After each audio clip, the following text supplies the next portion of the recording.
Last episode of Medical Mindset, we focused on avoiding death ourselves, but this time we're here to talk about keeping your team alive and maximizing your ubercharge build rate. As medic players, we all wish we could keep everyone on our team alive and well, but that often isn't a reality. When everyone is asking for heals, who do you prioritize? And during fights, how do you decide who lives and who dies? Sometimes you have to make that hard decision to use your teammates for what they really are, health pools that the enemies have to burn through before they get to you. By the end of this video, you'll learn how to make correct decisions and best set your team up for success by feeding them a healthy diet of overheals and ubercharges. You see, I've watched you work, come to understand your motivation. You think the only way is to kill them all, leave nothing behind. And you may be right. But we can't just shut it all down. Without Argent energy, it will be worse. I don't expect you to agree. But with this, we can continue our work. I am not the villain in this story. I do what I do because there is no choice. Mission begins in 10 seconds. Our time is up.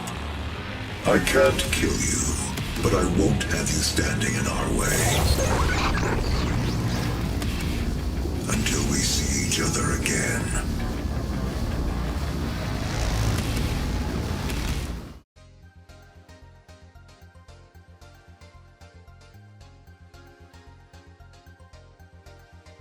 On Medic, you want to always be healing somebody unless there's a really good reason not to. But in a world where multiple teammates are fighting and taking damage, who do you prioritize? And more importantly, who do you choose to sacrifice for the overall betterment of the team?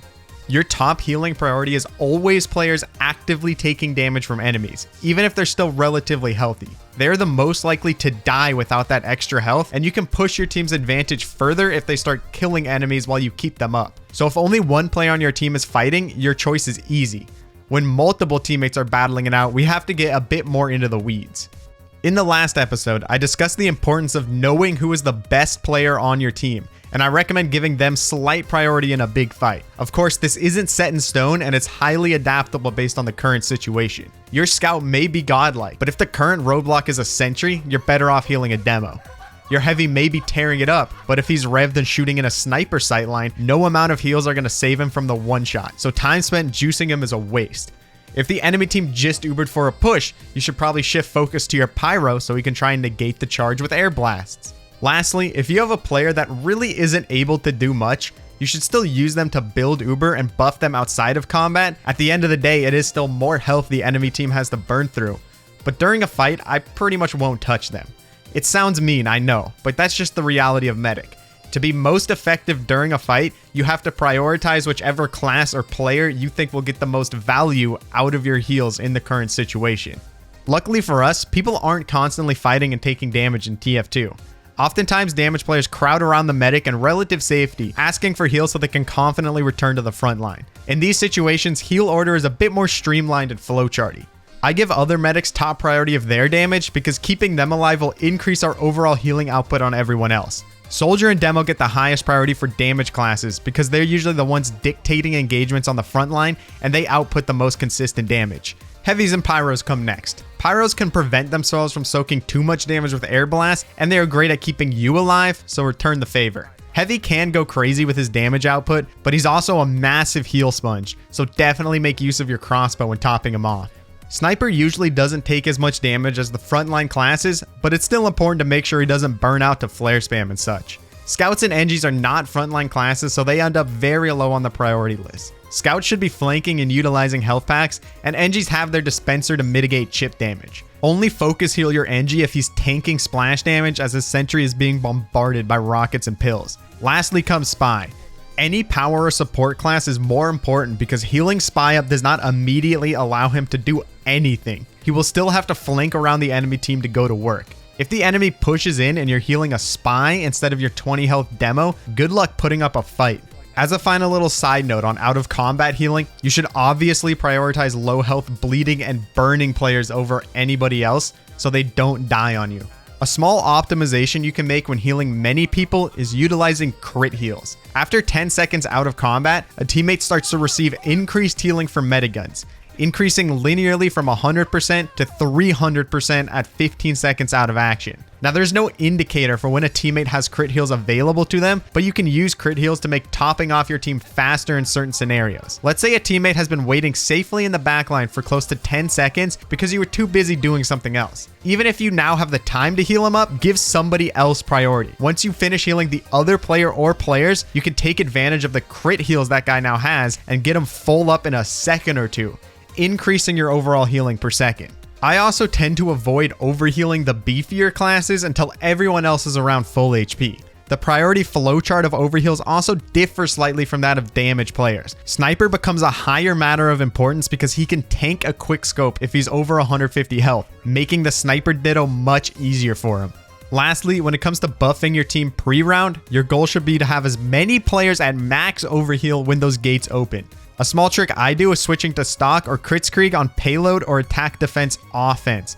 Without the penalties to overheal, quick fix, and vac suffer from, it makes it much easier to get everyone fully buffed pre-round. Stock uber or crits is also stronger right out the gate than quick fix or vac will be. And after you pop, you can just walk back into spawn and switch loadouts if you planned on running a different metagun that game. You can apply this to defense as well, but you'll probably be stuck on that stock or crits until you die.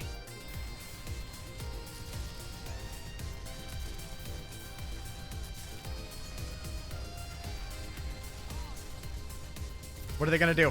What are they gonna do? What are you gonna do? What are they gonna do, dude? I got a blast bubble.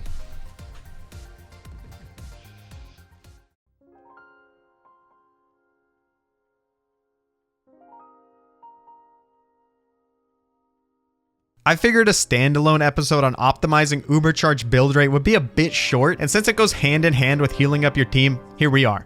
If you're following the first part of this guide and constantly switching heal targets and correctly buffing as many people as you can instead of pocketing one person, you're already most of the way there in terms of maximizing your Uber build rate. As most of you may know, you lose half of your build rate when healing players above 142.5% health. So spreading heals not only helps your team, it helps you build Uber much faster. This is why so many of us cringe when we see that medic GF with their beam attached to a single player the entire round. You probably also know that if two medics are healing the same target, build rate is always halved. This compounds on itself too, so if two medics are healing the same target at 150% health, they'll both be building at 1/4 rate. You may not know that your build rate is also halved if you're healing a teammate that's currently being healed by payload cards or dispensers. So if you can, focus on players away from other healing sources to get that pop as fast as possible. Finally, when playing with multiple medics, try and divvy up healing priority based on what metiguns you're using. When a fight is happening, it doesn't matter, just do what you need to win. But if everyone is safe, vaccinators should always get top priority on damage players since they're so bad at applying overheal and they build slower while doing it. Stock and Kritzkrieg are neutral because they have no relevant positives or negatives associated with them. Quick Fix gets low priority on damage players because you can build at max rate by just leaving beam on the other medic. So do them a solid and let them build off the hurt player. If you want to know more about this, check out my ultimate Quick Fix guide. Also, I say this so you can make life easier for other medics. Don't expect casual medics to help you with your building. When I play Vaccinator, I do not expect some random dude to give me heal prio on damaged players. But when I play Quick Fix, I try to be conscious of my fellow doctors. Remember, it doesn't have to be your Uber that makes the push and wins the game. So don't play selfishly. Fritz.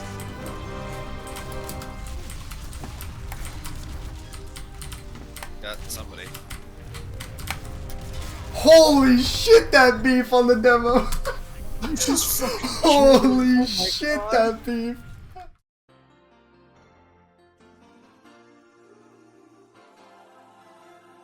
Well, I hope you guys enjoyed this guide on heal priority. The next video will probably be another guide or something before continuing with this medical mindset series. These videos are fun to make for me, but the uploads may slow down a bit since I just started my graduate program. If you ever have questions you want answered live, head over to twitch.tv/StevieSashimi and come hang out. As always, thanks for watching and see you in the next one. All right, I'm gonna go to the spawn. Fuck with that NG. Hey, they stopped the card actually.